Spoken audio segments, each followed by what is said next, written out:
HOAs are largely unregulated, and they have a lot more power than you might think. They can and do foreclose on homes. Yeah, really.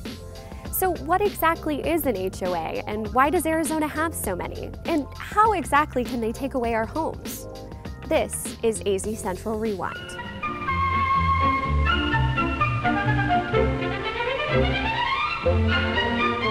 HOAs sometimes get a bad rep, but they do serve a purpose.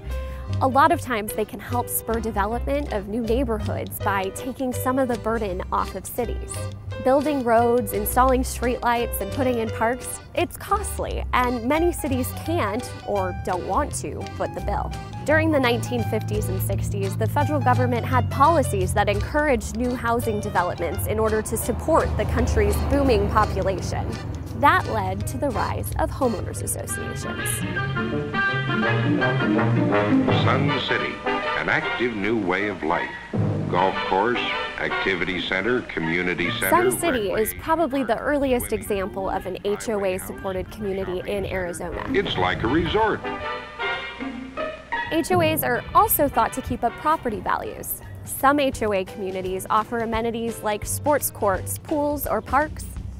And if you live in a condo, your HOA probably handles your landscaping and fixes any problems that you might have on the outside of your home, like a leaky roof or a crumbling walkway.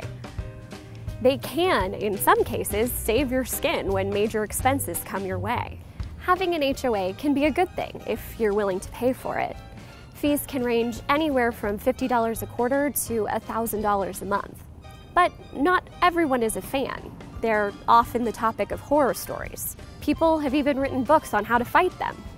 Seriously, we found this on Amazon. Right now, there are about 9,000 HOAs in Arizona. How do we know? Lots and lots of hard, time-consuming research, because there's no clearinghouse for HOAs or governing body regulating HOAs in Arizona. In all, around half of all Arizonans live in a community governed by an HOA. And in Arizona, like many other states, HOAs have a lot of power. They can, and sometimes do, foreclose on people's homes. That's right, HOAs can take your home. Normally when we think of a foreclosure, we think of a lender taking someone's home because they haven't made their mortgage payments, or someone not paying their property tax, there's a lien and an investor buys it.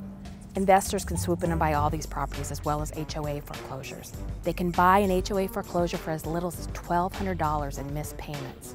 It's all buried in the amount of paperwork you sign when you're buying your home. Some neighborhoods, $1,200 can pile up in just a few months of missed payments. Also, that $1,200 in missed payments can quickly balloon out of control when legal fees and interest kicks in. HOAs can also foreclose if an owner misses a year of payments. It's whichever comes first. In Maricopa County, some homeowners are losing their houses at sheriff's auctions for just $100 more than they actually owe. HOAs are actually leading the latest surge of foreclosures in the Phoenix area. Last year in Metro Phoenix, 330 people lost their homes to an HOA foreclosure. That's a record.